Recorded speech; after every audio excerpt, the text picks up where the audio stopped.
Hakikat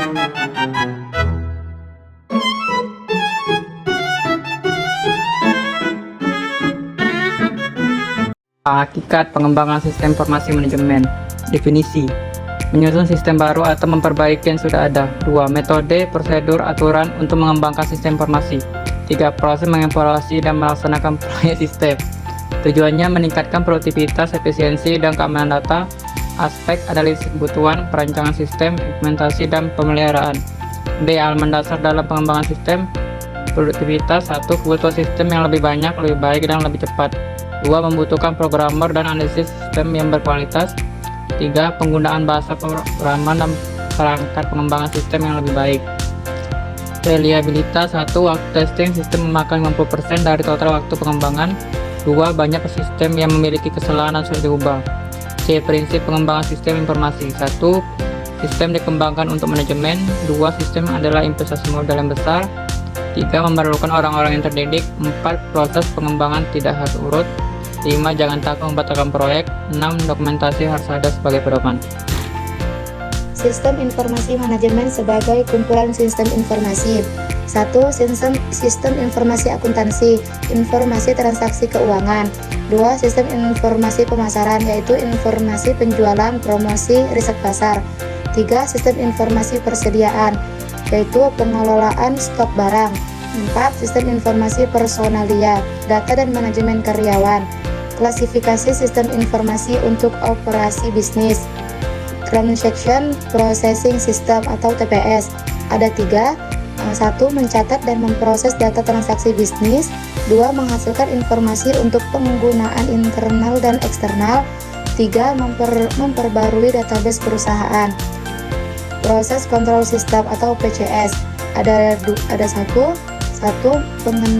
Mengendalikan proses operasional secara otomatis. Office Automation System atau OAS, yaitu mengumpulkan, memproses, menyimpan, dan mengirim data komunikasi kantor elektronik. B. Metodologi dan pendekatan pengembangan sistem informasi. 1. Metodologi, yaitu metode, prosedur, konsep, aturan untuk mengembangkan sistem informasi. 2. Pendekatan terstruktur, penggunaan alat dan teknik untuk mengembangkan sistem yang terstruktur. 3. Tujuan, yaitu memenuhi kebutuhan user tepat waktu, sesuai anggaran, mudah digunakan dan dipahami. Klasifikasi metodologi dan pendekatan pengembangan sistem. Klasifikasi metodologi ada 3. 1. Functional Decomposition Methodologies. 2. Data Oriented Methodologies. 3. Prescriptive Methodologies. Pendekatan pengembangan sistem informasi ada 3.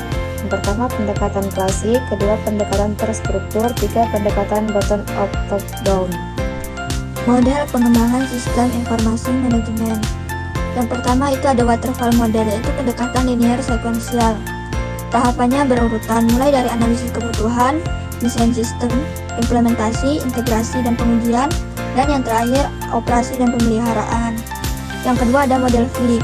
Model V ini merupakan perluasan dari waterfall yang menekankan pengujian di setiap tahapan pengembangan. Selanjutnya yaitu ada model pengembangan sistem informasi manajemen lanjutan. Yang pertama ada Simple Interaction Design Model. Model ini berfokus pada interaksi pengguna.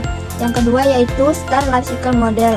Model ini pengujiannya terintegrasi di setiap tahap, tidak hanya di akhir.